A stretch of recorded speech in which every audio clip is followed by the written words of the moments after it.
Bay Meadows, Hendricks, Mandarin, and now Fleming Island. Menu items include fresh sandwiches, salads, and soups. Open Monday through Saturday. Online ordering and menu at clarastidbits.com. The North Florida TPO is dedicated to transportation planning, funding, clean fuels, and new technologies for a vibrant, resilient, and connected region. More information available at northfloridatpo.com. Baptist Health is a proud supporter of First Coast Connect. Baptist Health, committed to building a healthier community for all of us. More info at 202-4YOU or baptistjacks.com. This is WJCT News 89.9 Jacksonville. Up next, national and local news from NPR and the WJCT News team.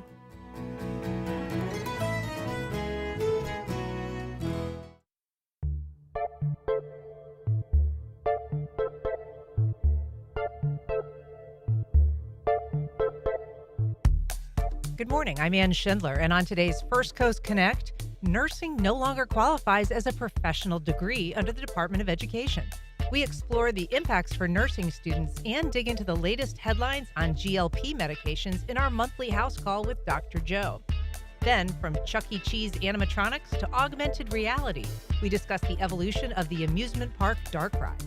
And the Jags smoke the rival Titans in a 25-3 win, what it means now that the team leads the AFC South.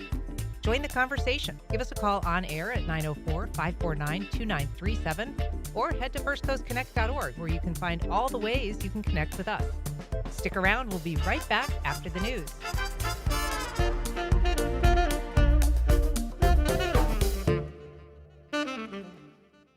Live from NPR News in Washington, I'm Corva Coleman. President Trump's special envoy, Steve Witkoff, is going to Moscow today. He's expected to discuss weekend talks held in Florida with Ukrainian officials. Witkoff and Secretary of State Marco Rubio say these talks were productive, but Rubio says more work is needed. We don't just want to end the war, we also want to help Ukraine be safe forever, so never again will they face another invasion, and equally importantly, we want them to enter an age of true prosperity. The officials reviewed a new U.S. peace plan for Ukraine and Russia. It was initially criticized as heavily favoring Moscow. Ukrainian and European officials have worked to change it. President Trump says he spoke directly with Venezuelan President Nicolas Maduro by phone last week. This comes as Congress is investigating the Trump administration's deadly boat strikes in the Caribbean. Trump says, without proof, the U.S. military is attacking drug traffickers. The medical journal JAMA is publishing new guidelines from the World Health Organization. These focus on the treatment of obesity and the use of GLP-1 therapies, such as Ozempic. NPR's Gabriela Emanuel has more. Worldwide, obesity affects over 1 billion people, and that's projected to rise to 2 billion by 2030. Francesca Ciletti is with WHO and co-authored the guidelines. We have never had guidelines on the treatment of obesity before, and it's the first guideline on GLP-1 therapies. The guidelines say it's critical that GLP-1s are part of a broader medical plan, including physical activity and management of chronic diseases linked to obesity. They also call for equitable access to GLP-1s that prioritizes those with the highest need, as well as more research on long-term use and safety. Gabriela Emanuel, NPR News. Thanksgiving travelers faced flight delays and rough driving conditions over the weekend. Snow and ice blanketed parts of the Midwest and Great Lakes region. As NPR's Marie Andrusevich reports, a fresh blast of wintry weather is on the way, especially for the Northeast. Thousands of flights were canceled as hubs got hit with heavy snowfall, including a November record 8.4 inches at Chicago's O'Hare. Now a new system will spread from the Central Plains to the Mid-Atlantic through New England, leaving as much as a foot of snow. National Weather Service meteorologist Andrew Orison says East Coast cities will mostly be spared. There may be some minor accumulations, perhaps from, let's say, areas north and west of Baltimore on up through Philadelphia, New York City and up to Boston, but it's mainly going to be the interior areas where the heaviest accumulations are going to be. Over the next couple of days, well below average temperatures are expected in the eastern and central states. Marie Andrusevich, NPR News. And you're listening to NPR News from Washington. Good morning. This is WJCT News 89.9 Jacksonville. I'm Michelle Coram. The Duval County School Board is considering changing the way the district reviews books that have been flagged for potential removal from school libraries. Key among the suggested policy changes is the makeup of the district's Materials Review Committee, whose job it is to evaluate challenged books and pass along its recommendations to the school board, which has the final say. If approved, each board member would appoint a parent to be a voting member of the committee. A media specialist and an administrator will also sit on the panel but won't vote. The Duval County School Board meets tonight at 6 o'clock at the district headquarters on Prudential Drive on the South Bank.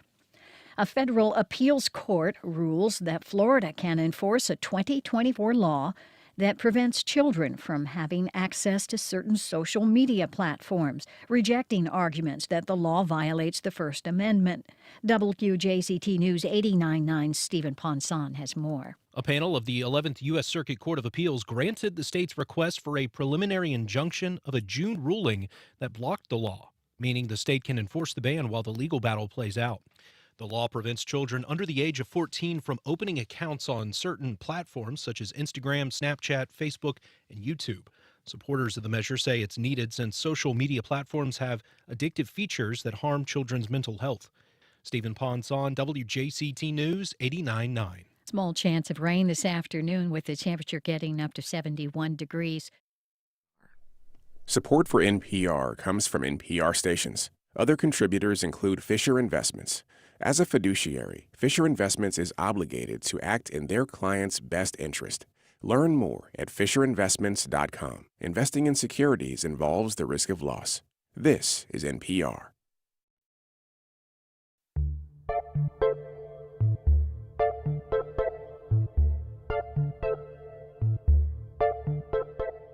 Support for First Coast Connect is provided in part by Baptist Health and North Florida TPO. Good morning. I'm Ann Schindler, and this is First Coast Connect. Today, what weight loss drugs could mean for moms and breastfeeding babies. We discuss the latest medical headlines and take your calls and questions in our monthly house call with Dr. Joe Sirven. Later in the program, hitching a dark ride with Jacksonville-based animatronics giant Sally Industries. But first, I'm joined as I am each month by Dr. Joe Sirven, the host of Saturday's WJCT program and podcast, What's Health Got to Do with It? He helps break down the latest medical headlines. He takes your calls and questions on any healthcare topic. Welcome, Dr. Joe. Oh, Ann, it's such a joy to be here. Happy December. Happy December holiday time. Yeah. Did you have a nice Thanksgiving? I did. How about yourself? Wonderful. Yeah. Great time. Just wanted it to last longer. I know. But here we are back on a Monday. And of course, we hope you had a great holiday, too. If you have calls, questions on any healthcare topic, you can reach out on air at 904-549-2937. You can also email First Coast Connect at WJCT.org or go to firstcoastconnect.org and find all the ways that you can connect with us. Dr. Joe, I want to start with some news that could really impact nursing students, both financially and maybe reputationally. This is whether or not nursing qualifies as a, quote, professional degree. Tell us what the Department of Education has been doing here. Well, the Department of Education basically, for the purposes of student loans and the dollar amount that you can get for student loans for a degree, classifies certain things as professional and some things as not. And I'll just say it this way, stunningly, nursing, as well as physician assistants, physical therapists, audiologists, to pick some healthcare related ones, did not make the cut. There are some things that you try to find a way to say, how do you defend or how do you look at this? I have no words. I'll just say it this way. You cannot run hospitals, clinics, and OR, ICU, ER, the entire healthcare system without nurses. You just can't. And to assume that they're not professional, even if it was for the purposes of a student loan, it boggles my mind.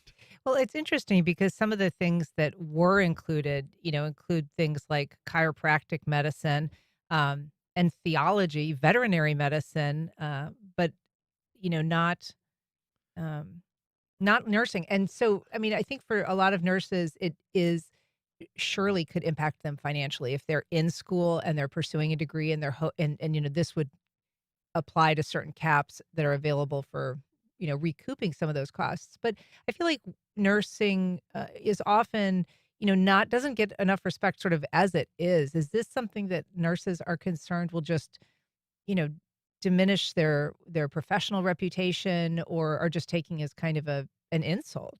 It's they're taking it as an insult, and they should take it as an insult. This is one of those that needs to get walked back.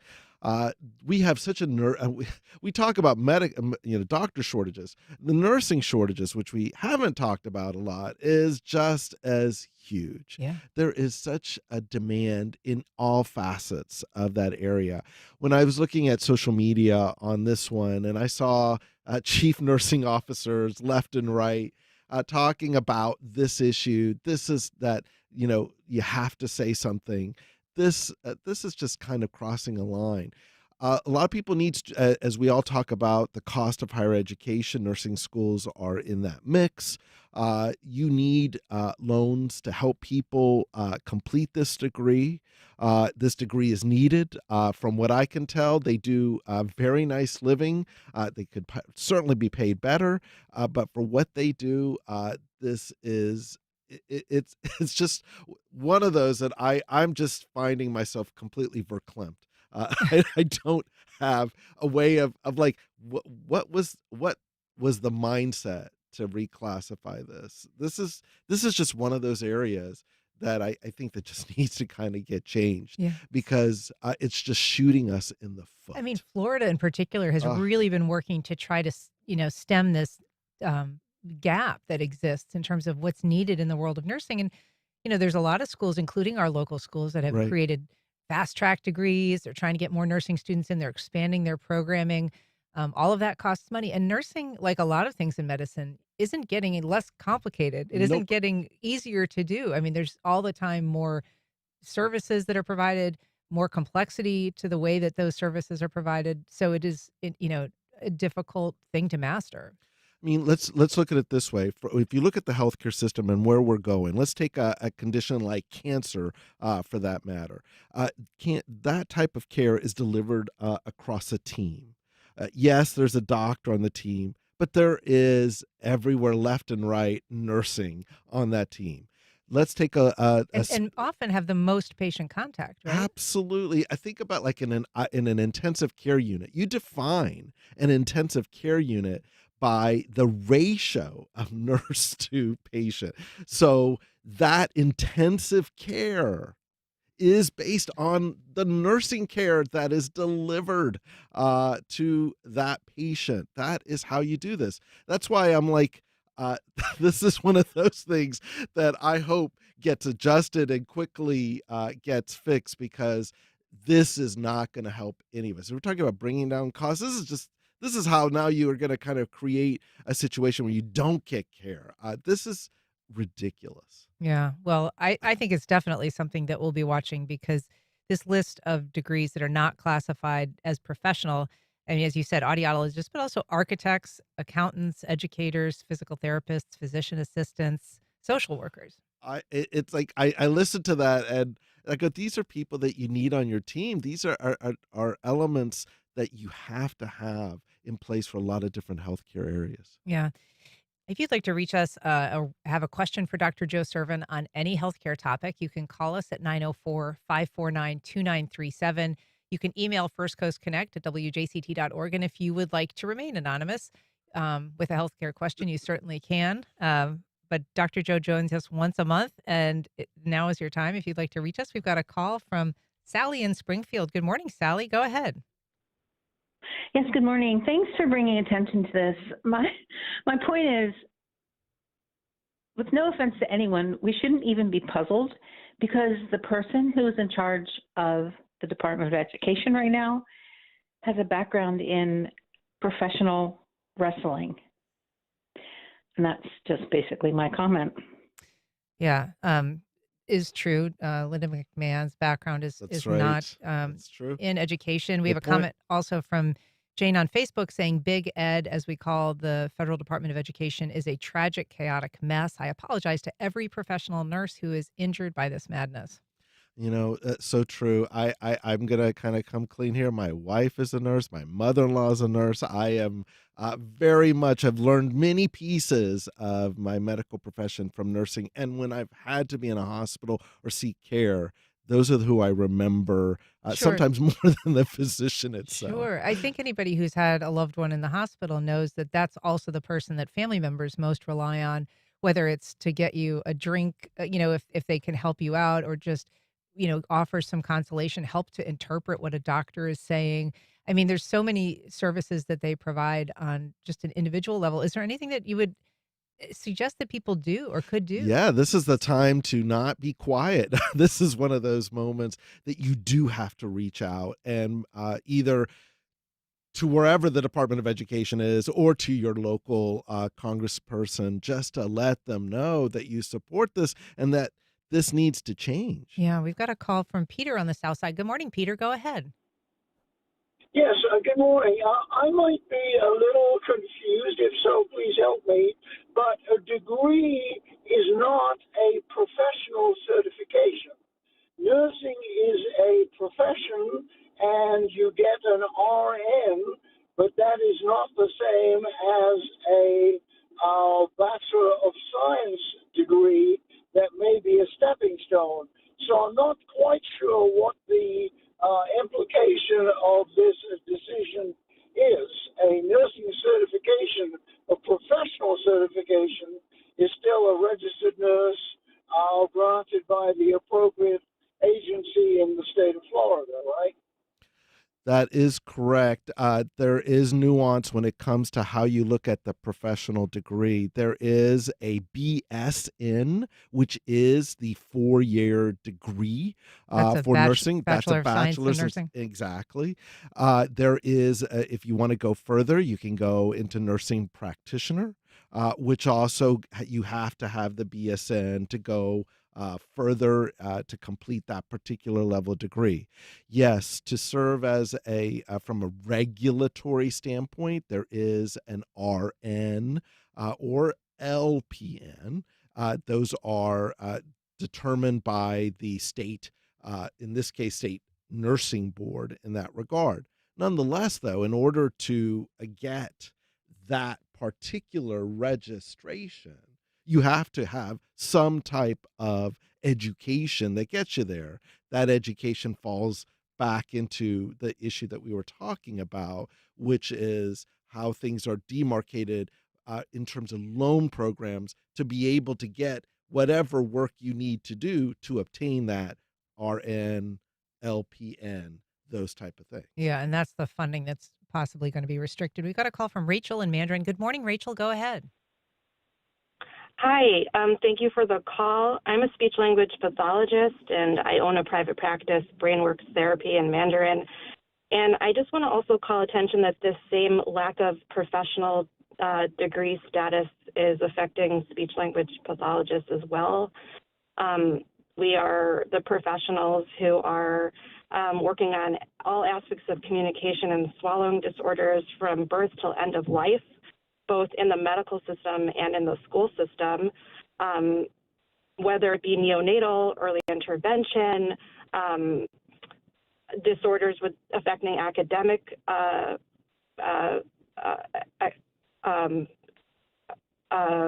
progress, whether it's those with neurodegenerative disorders or aphasia or dementia. There's just so many needs within our healthcare and education system that it is completely disheartening what this government is doing to the entire system from top to bottom.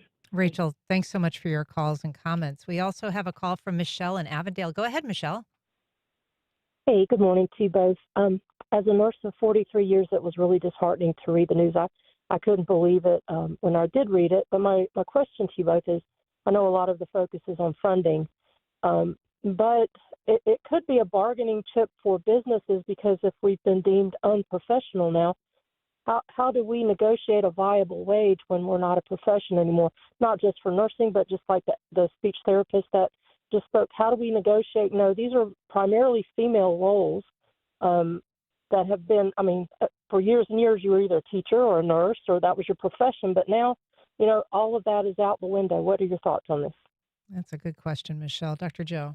I think that's a fantastic point, Michelle. I mean, I know that in some places, I'm thinking because I've worked in a few states, nurses are unionized in some locations, and certainly that can play against this. This is another fantastic point you're making in terms of making people know that this is not a minor issue.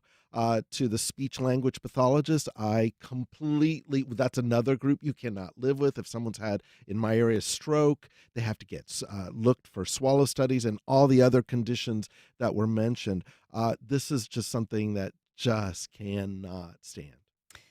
We've got an email from Kelly that sort of moves us into our next topic. She says, please also consider that almost all women who give birth in hospitals are guided through their labor and delivery by nurses. The nurses helped me for my entire delivery. The doctor came in at the very end to deliver the baby. Very true for, I think, a lot of us, and that very often is the kind of care that you get. You do see your doctor very often on rounds, maybe in the late afternoon, and you get kind of an update. But all day, every day, the people that are giving you that hands-on care are nurses.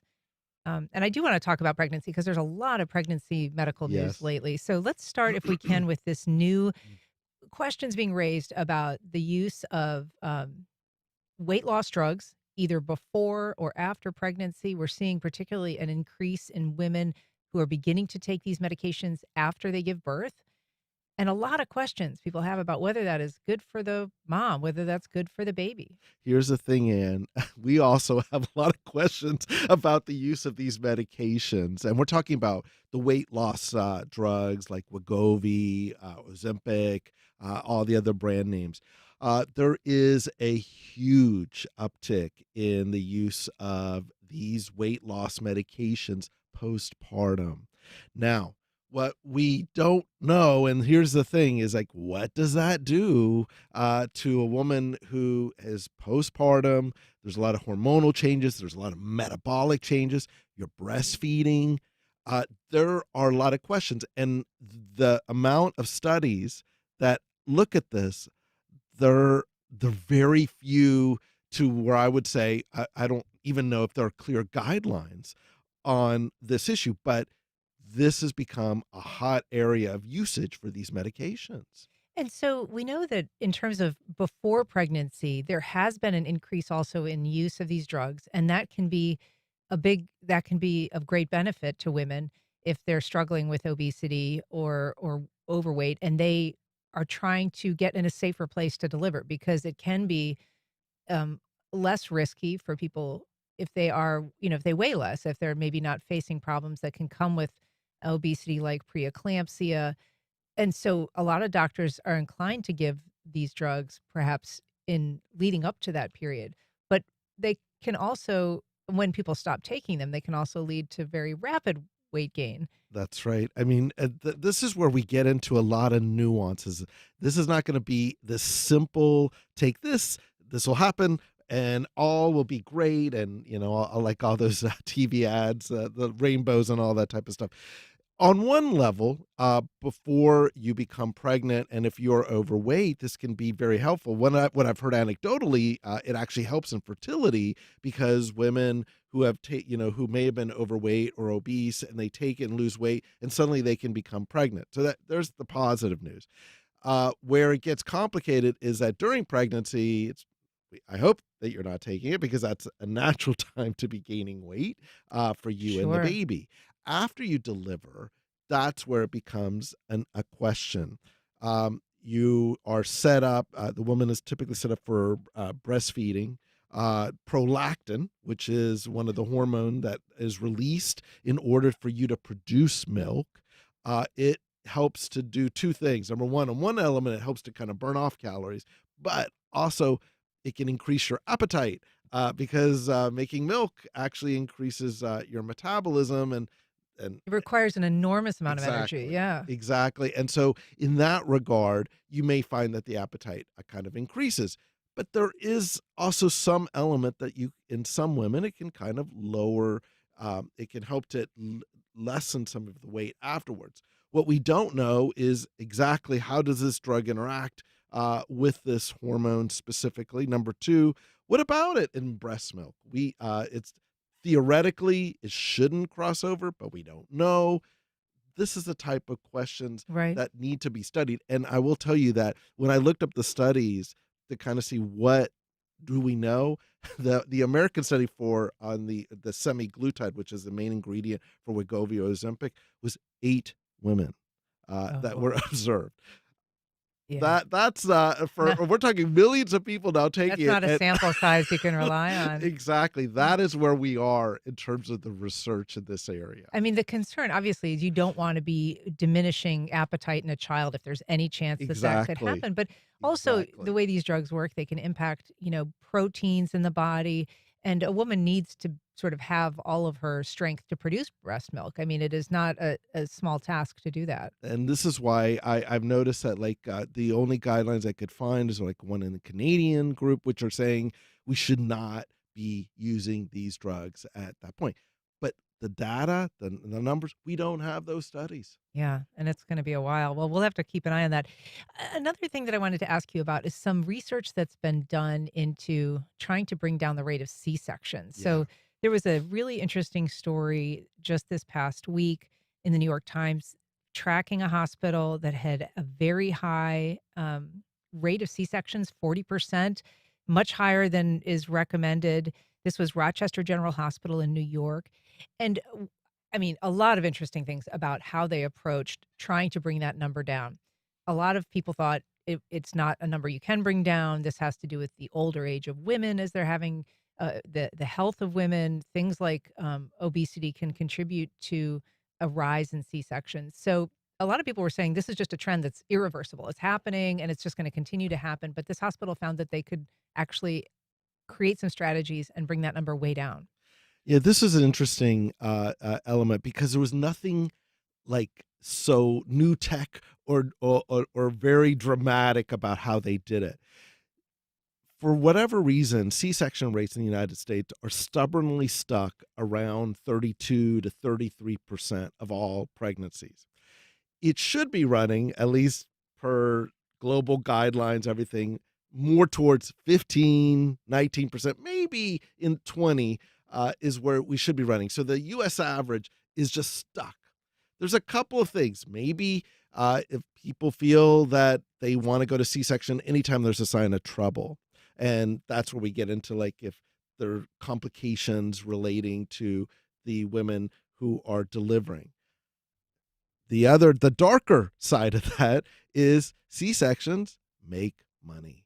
It is an operation, it's a procedure, and there is way more reimbursement for C-sections than there are for a traditional delivery. So we have to put that out on the table too. Somewhere in the middle is the truth. Here's what this hospital did. They just had the uncomfortable conversation with the provider, the OBGYN, the person doing it, to point out, here's your C-section rate. What are we going to do about compared to all of the others? To the others, and can we improve this? And it seemed by doing that little simple thing, it's uncomfortable to kind of approaching a person and telling them, what's going on here? Why is this rate so high? They were able to lower that rate. And that is not too complicated. It wasn't very high tech. It was conversations and kind of like that, taking off the transparency so that everyone saw that element. Now, I'm sure that if you're a high risk OB doctor, maybe you're going to have a high C-section rate for obvious reasons, but maybe that isn't the case for every situation. There are so many things that I thought were interesting about the way that they approached this. And I know that one of the things that they did was to say, we're just going to charge the same. Right. If you have a delivery without medical assistance versus a C-section, we're going to charge the same. And so there was no financial incentive. And that removed some of the pressures that doctors admitted that they feel. Sometimes, if they've been with someone who's been laboring all Right. day, and they know if they leave and somebody else sort of gets the sale, if you Right. will, right? The Right. next doctor that comes in. So some of them felt pressure to do a C-section before they would leave for their shift, which shocked me. I just really had never thought about it in those terms. But also trying some more simple interventions, as you said, just sort of acknowledging the rate difference. And then this hospital in particular also would put a little note on the door of a first-time mom, noting that they might need some extra time, that this is going to be a longer labor, presumably because it is a first child, and also prepping moms for this also blew my mind, suggesting that they prepare for a 3-day labor, which nobody wants to prepare for. But they Oh, said that wow. sometimes women come in with an unrealistic expectation. And so if it is going on past, 12 hours or 15 hours, they might just say, okay, it's time for a C-section, not realizing that that is normal. It doesn't necessarily mean that there's a problem or that they're in trouble. And if they're mentally prepared for that, they might be less inclined to say, let's move to a C-section. And this opens up a door to another area that could help. And it almost ties in back to our professional thing, to the concept of having advocates with you, whether that is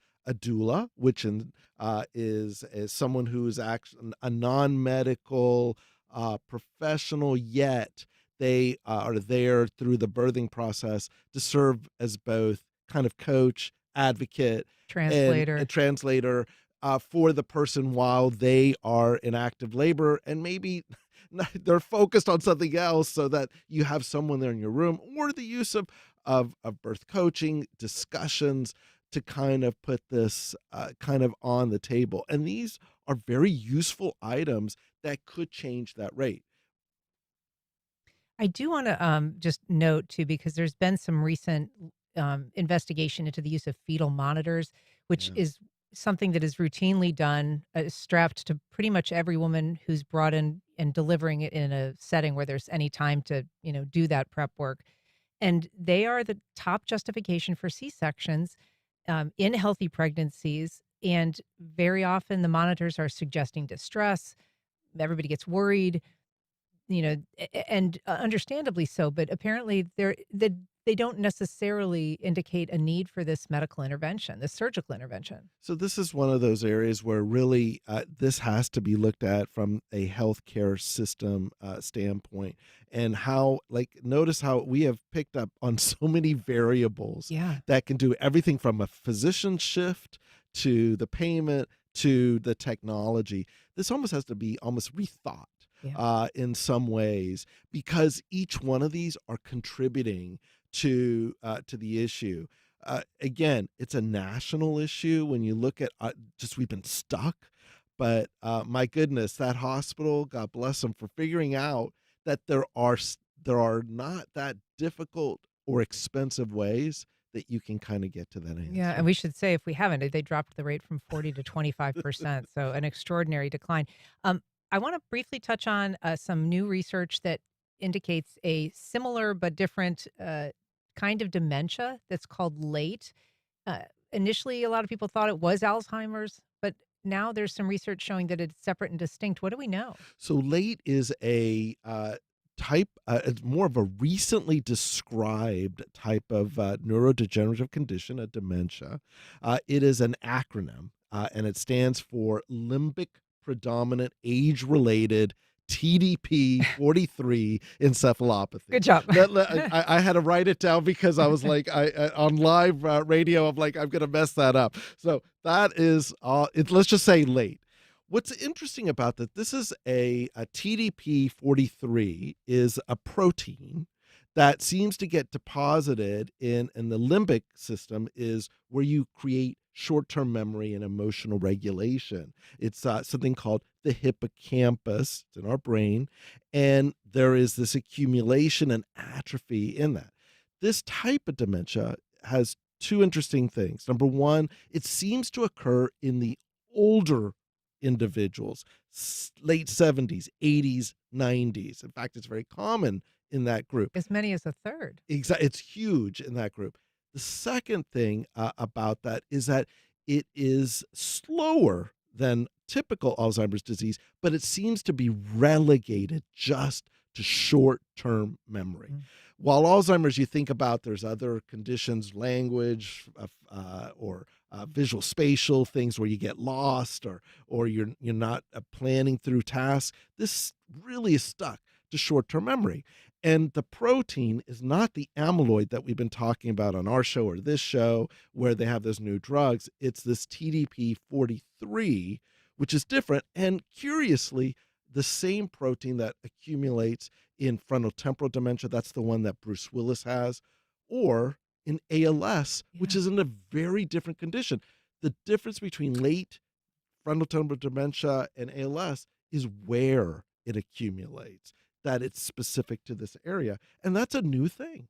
And this is something that, because it's similar to Alzheimer's, has been tested perhaps without people realizing that this was a separate thing. And so the effectiveness of drugs that have been given for Alzheimer's may have been impacted by the fact that those drugs don't work on this kind of illness. Exactly. And that brings up the whole issue that we're going to find that there's a grab bag of a lot of different options. Yeah. And so it's something, obviously, that we're going to continue to watch and see some additional testing on. Dr. Joe Sirven, it's great to have you on the program. Thanks for being here today. Thanks for all your wisdom. And we'll look to see you again next month. I can't wait. It'll be New Year's. Looking forward to it. All right. Up next, from Chuck E. Cheese animatronics to augmented reality, we discuss the evolution of the amusement park dark ride.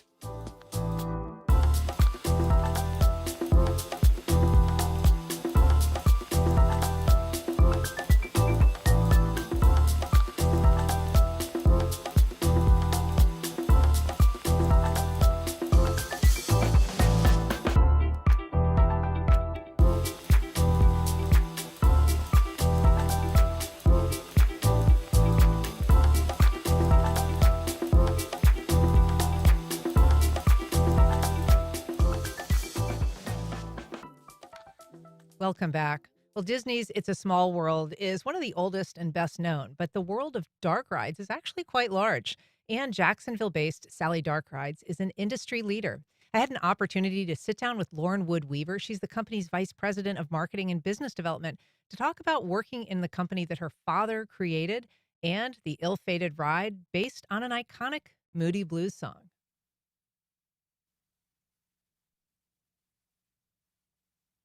Lauren Wood Weaver, thanks so much for being here. Absolutely. Thanks for having me on. So Sally Dark Rides got started in the 70s, I understand, late 70s. Tell us a little bit about the gentleman that started it and kind of how he got rolling in this industry. Sure. Well, we were started in 1977 by three Johns, all local to the Jacksonville area. And they were all interested in animatronic production.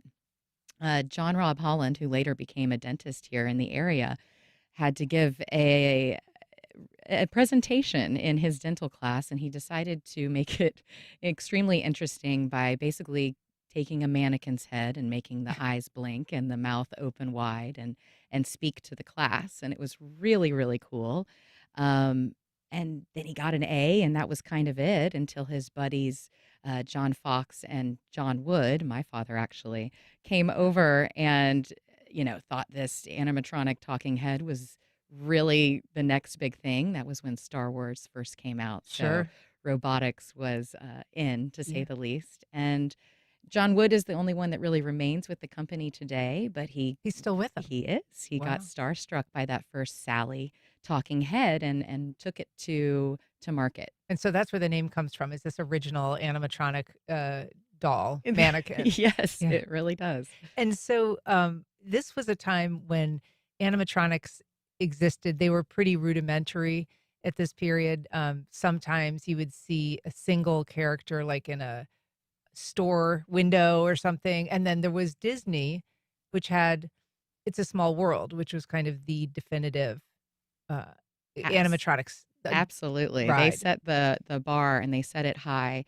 And originally we were really in retail. We were helping companies sell their product in a very interesting way. So selling ladies' jeans or Buster Brown shoes or Borden Food milk by way of an Cow. interesting Elsie the cow. But then we got started with IAPA a year later, which is the International Association of Amusement Parks and Attractions. And they understood the power of an animatronic thanks to Mr. Disney. So there we were. We got started in the entertainment industry in about 1978, and we took our animatronic characters far and wide. But yeah, a few years later, we decided to kind of change our mode and our business and become a dark ride provider. So specifically focusing on kind of that entertainment experience. I mean, a lot of people had early experiences with like the Chuck E. Cheese animatronics. Was that sort of what your dad was involved in? Yeah, not Chuck E. Cheese specifically, but a lot of other pizza style restaurants. We did every animated band you could dream of, including, bears, slew of animals, Ursula and the Oompa for a German restaurant, you name it. You grew up around this. Yes, I loved every minute. Obviously, can't shake it. Wow, that's so extraordinary. And so, do you have a favorite memory of experiencing a dark ride, or just even like an early animatronic that the company was involved with? Yes, we did some work with Universal back when the studios was first being developed. And while we weren't a turnkey dark ride company then, we really were just an animatronics company. They hired us to do a number of figures, including a couple of my father. So he's actually in the ride twice. So that is that. Which ride? The ET adventure ride, and it still stands. It's an incredible attraction. We cannot take credit for it in its entirety, but seeing those plants from ET's world be built in our shop and then riding alongside my father months later, that was pretty groundbreaking for me. That's a great memory. So the rides themselves have changed and the experiences have changed. The company has changed insofar as, when you first began, you were either doing animatronics or kind of refurbishing some things, but you do now create from soup to nuts, right? You come up with concepts, you carry it all the way through execution. How long does that process take? Where do the ideas come from? Oh, goodness. Well, we have an incredible design team that are constantly dreaming day in and day out. And then we also have theme parks come to us and say, hey, we've got this story we want to tell, or we have this intellectual property that we want to create a concept around. So we've been lucky enough to work with, nearby Legoland, Florida. We've did 4 different rides for them across the globe called Lost Kingdom Adventure. We've worked with Six Flags amusement parks doing 7 Justice League Battle for Metropolis rides around the world. Recently, we worked with Portaventura to do a Sesame Street ride. And lately, we have been turning out SpongeBob Crazy Carnival rides everywhere from Las Vegas to Turkey. So, yeah. Wow. So a huge footprint now. And the rides themselves have changed in terms of, the characters, but there's also this huge video element in many of them. You're starting to incorporate things like trackless vehicles, artificial intelligence, augmented reality, all of these, different types of, entertainment and elements. It must raise the level of complexity a great deal. Yeah, and when you're going to IAPA Expo, once a year or sometimes 3 times a year around the world, you're constantly seeing new technologies, new developments, and we're always wide-eyed to see what works and what will work for years to come. While we are very advanced in technology and we always pay attention to the latest trends, some of the best gags are tried and true that have been around for 100 years. So we take all of those cards and have them in our back pocket, and when they make sense to use certain special effects or certain large encompassing media components, then we do that. But sometimes they can be simplistic rides and sometimes they can be elaborate and over the top. Can you describe for us something that might be sort of a recognizable moment in one of these rides? And also maybe one that was tried and didn't work? Ooh, well, years ago, there was this theme park called Hard Rock Park in Myrtle Beach. That was the only really theme park that I can remember that didn't make it. It was a theme park all based on music. It was really an incredible experience. And an incredible park. It was just kind of an unfortunate time of the world and the economy in 2008. Our ride is revered as one of the most different, let's say. It was called Nights in White Satin, The Trip. Not exactly a family experience, but, it lasted the years that the park was around. And, we've taken note of everything that's worked and everything that hasn't. And luckily, we've been fortunate that a lot of our rides still stand other than that one. That's fun. And so now you've developed rides that really are in almost not in miniature, that can be adapted to a lot of facilities that maybe wouldn't have been able to accommodate or afford a full scale dark ride. So how is that changing? Yeah. So, for years, decades really, we've been talking to family entertainment centers or location-based entertainment that have dreamed about dark rides, have desired dark rides, and we've typically had to turn them down. And what kind of places are you thinking of there? So, something like a Las Vegas casino or like a strip mall or an old theater space or, really you're seeing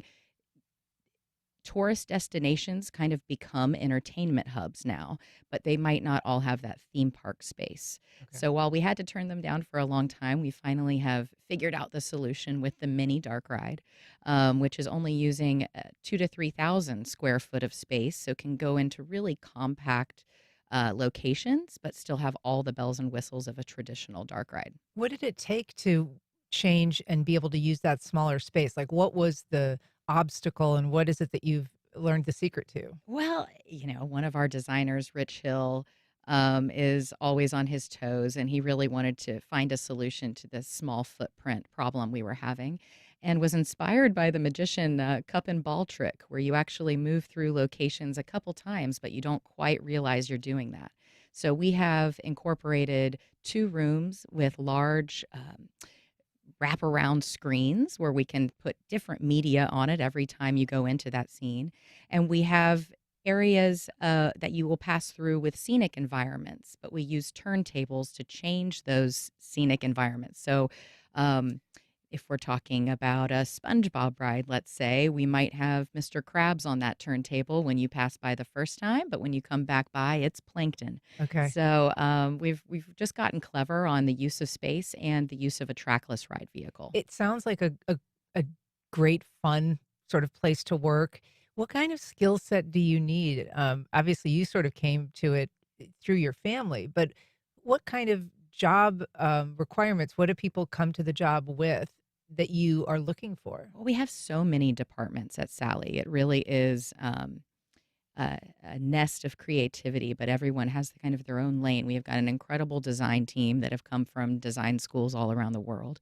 We also have a sculpt and mold department, a shop department with, welders and woodworkers. And then we have our art finish department, which is, basically makeup and costuming and using materials to create art on top of our moving hard metal and machinery.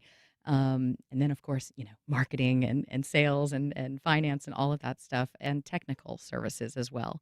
So there's a lot of different lanes that you can go down and then, may end up at Sally. And so, we should say, for people who don't know, Sally is based here in Jacksonville. It's where it was founded. It's on Forsyth Street, downtown. What kind of economic footprint has it had? It's, every year we're doing projects that range from $3 million to $30 million.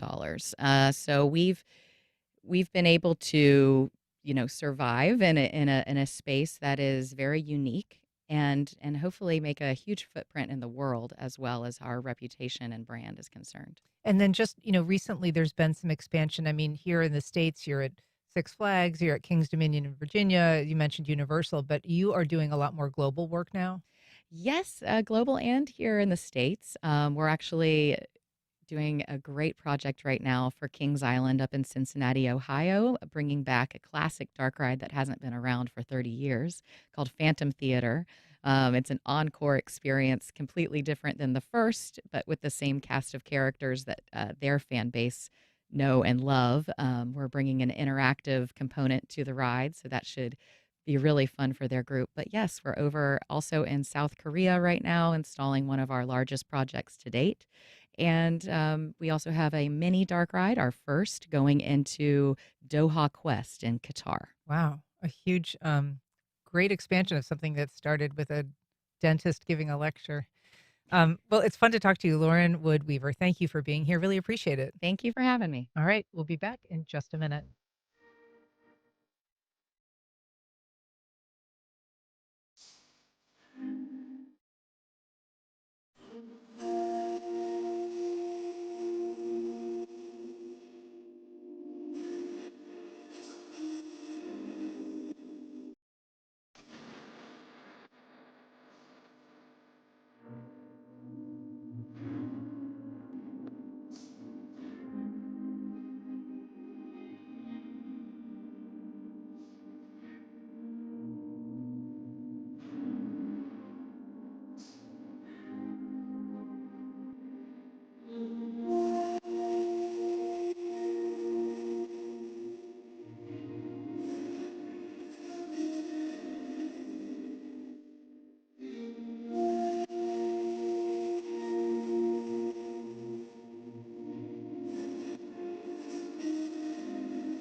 This December, step into a story where grief, family, and the magic of theater meet.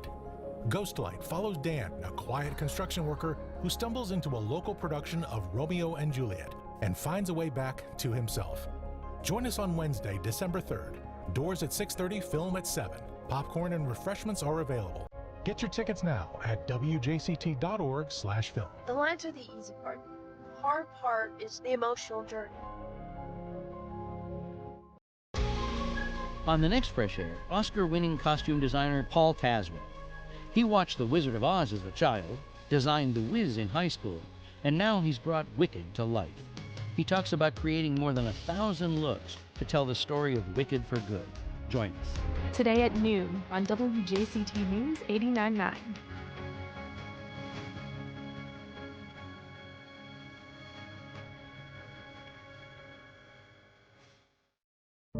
Artificial intelligence can already flag early cancer, guide treatment decisions, and rapidly analyze medical data. But many new doctors say they were never trained to use it.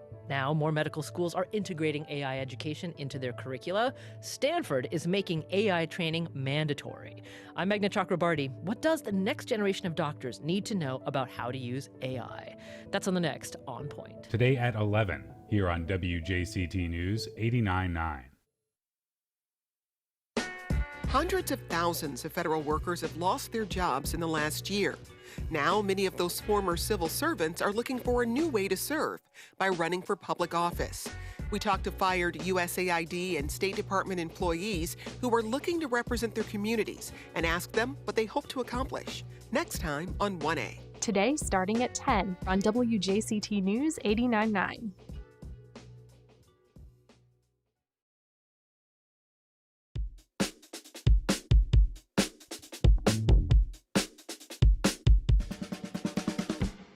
Welcome back. Well, the Titans scored first for an early 3-0 lead against the Jags and then didn't score again. Here to tell us what the team's dominant performance yesterday means for his playoff hopes is Alessandra Pontbriand, sportscaster at our news partner News4Jax. Hi, Alessandra. Happy Monday. I know. Third Monday in a row, we can say good morning. Victory Monday. I know. How awesome is this? We haven't had a 3-game winning streak in a long time. It is a trend. I think we're allowed to call it a trend at this point. That's Choose good. a pattern, right? So, first of all, just big game takeaways. Yeah. Tell us. Well, first, I think the biggest takeaway is that the Jaguars now are atop the AFC South title. So if you looked at the playoff bracket, they're one of the top 4 spots, which is amazing. Obviously, they have the tiebreaker of the Colts. The Colts also lost yesterday to the Texans, so that actually is good for the Jaguars. But now the Colts come to Jacksonville this Sunday, and it's probably going to be the biggest game of this season. Thus far, it's the biggest game of the season, but probably when we look at it come week 18, it'll be the biggest game of the season. Now, these teams now are both 8-4, right? Yeah, so they're both 8-4 atop the AFC South. But only one gets the automatic bid. Obviously, if you win the divisional title, you get that automatic bid to the playoffs. And right now, the Jaguars are in that spot. There's still a few more games left of the season that could, of course, decide it. You have another game with the Titans when they're here in Jacksonville later at the end of the season, and then you have the Colts. You have to travel to the Colts later in the season as well. And you also go to the Denver Broncos, who are really, really good. So there's a few games in there that will decide the playoff field. But right now, the Jaguars look absolutely great, and the Titans are now eliminated from the playoffs with this loss for them. So. Yeah, there was a lot to come away with this victory. But, Liam Cohen said, quote, "We need everybody. We need the city to show up and support us. We want to make them proud." And, he said this earlier in this season. I think it was the Chiefs game where they were raving and telling everyone to come. And, of course, that was like a legendary game. So hopefully a lot of Jaguars fans can come out to Everbank Stadium on Sunday. And they've got the next 2 games at home, right? They've got Colts at the Jags and then Jets at the Jags. Yeah. So the next couple weeks, they're going to be wanting locals to show up. How are the performances of the key players playing out? Are you seeing some improvement in the Trevor's performances? Are you seeing any changes overall in the way that the team is just kind of holding it together? Yeah, I mean, with that, there's been so many injuries, that they've had to deal with. Looking just at the defensive line, you didn't have Trayvon Walker because he was out with a knee injury for a second consecutive game. You didn't have Eric Armstead. He showed up on the injury report late Saturday and wasn't playing on Sunday because of a hand injury. So it kind of was all Josh Hines-Allen on that defensive line, and Devon Hamilton also. And mind you, Ross Matisic, who's the long snapper, was out for the first half of the game with a back injury. And Devon Hamilton, who's a defensive lineman, the guy's huge. He filled in to be the long snapper, which I've never seen that before. I don't know where he learned how to be a long snapper because he, of course, doesn't have the physique, but he did a great job. So there's a lot of injuries that they had to battle with. With that being said, the defense, especially the defensive line and Josh Hines-Allen, did a great job. 5 quarterback hits, 3 sacks on rookie Cam Warren, and the Titans only managed 188 yards of total offense. So on the defensive line, you can see Josh Hines-Allen had a big game. On offense, Jacoby Myers, they brought in Jacoby Myers at the trade deadline. He's a wide receiver from the Raiders, and he has been so good for the Jaguars, especially because, Brian Thomas Jr. wasn't out for a couple games. You don't have Travis Hunter anymore. De'Ami Brown has kind of regressed. Parker Washington has really been the bright spot, but then he just went out with an injury yesterday. So there's really just Jacoby Myers who's been the bright spot in the receiving room. And look at the 84-yard 7-play drive after the Titans field goal. Jacoby Myers had a 50-yard catch and run, and then had the touchdown pass to take the 7-3 lead. So he's been a bright spot, and he's been doing really, really well. And you have to give it to Cam Little. In the beginning of the season, he was having his difficulties, but now he's just been able to nail all of everything that he's kicked. And he kicked a 45-yard field goal before halftime to go up 18-3, and that kind of put the game away for the Jaguars. And that was because a foul sort of gave him enough space where he could make that kick, and that was a late hit on Trevor. Yeah, that's right. I mean, that was obviously that was the first little I don't want to say fight, but a little argument that they had. But you could say, I mean, someone threw a punch, but I guess you could say it was a fight. It was kind of a chippy game, though, right? I mean, we're even seeing reports this morning that the Titans. The Titans, one of their players, is it Chestnut, who said that Logan Cook threatened him to threatened his life, I guess, on the field? He did say that after the game. Of course, we haven't heard from the Jaguars yet. He said that after the Jaguars had their press conferences, and we haven't spoken to the Jaguars yet today. But of course, I assume when we have open locker room on Wednesday, someone's going to ask Logan Cook about that, because obviously that's not something to play around. Even if you have the emotions of the game, you shouldn't be doing that. But Trevor Lawrence did say it's, after the game, he said, quote, "It's going to be physical. You're going to get their best shot." And I'm sure they know the same when they play us. That's what makes football fun. And these are 2 big rivals. I mean, they're bitter rivals. They have been the entire time they've been in existence. So, of course, you're going to get, like Trevor said, the best of the best. And emotions are going to be high. So I'm not really surprised that you had those little tips. But, at the end of the day, it's a football game. After that, you should have respect for each other as well. Right. Well, it was nice to have a Victory Monday. We'll be watching to talk to you after the Colts at the Jags next week. Yeah, I'm excited. Alessandra Pomprion, thanks so much for being here. Thanks, guys. All right. And that's our program. Thanks for listening. If you missed anything, you can find all of our past and current shows at firstcoastconnect.org. And while you're there, you can sign up for our brand new newsletter, which includes a breakdown of upcoming guests and topics delivered to your inbox every weekday. Join us tomorrow when we discuss why Jacksonville remains a city in search of its own story and why some city leaders want to change that. I'm Ann Schindler. You've been listening to First Coast Connect on WJCT News 89.9.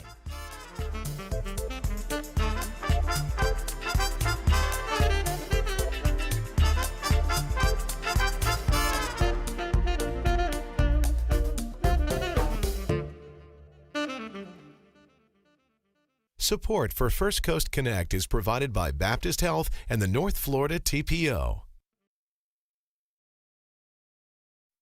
The North Florida TPO is committed to shaping our transportation future. We're focused on planning, funding, clean fuels, and new technologies for a vibrant, connected community. Learn more at northfloridatpo.com. Baptist Health is a proud supporter of First Coast Connect. Baptist Health, committed to building a healthier community for all of us. More info at 202-4YOU or baptistjacks.com. Terrell Hogan Law. I'm Wayne Hogan. Accidents can happen when you least expect it. For decades, our attorneys have dug out the facts to help juries decide who's at fault. More at terrellhoganlaw.com.